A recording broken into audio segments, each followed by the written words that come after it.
Higala, kumusta? May buntag Iligan, may buntag Mindanao, may buntag Pilipinas. Adang Huwebes karon pitsa 23 ni buwan sa Abril ning tuiga 2026. Sangan sa ato station manager Pastor Robin Sulapas kini ang inyong ka-isar kabisaya Nunebi. Ang muhatod sa hanay sa balita karong orasa.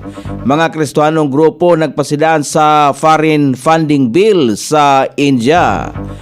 Nagpasidaan ang mga nagkahiusang mga Kristiyanong grupo ngadto sa mga katawhan mahitungod sa foreign funding bill nga ipatuman sa nasod sa India.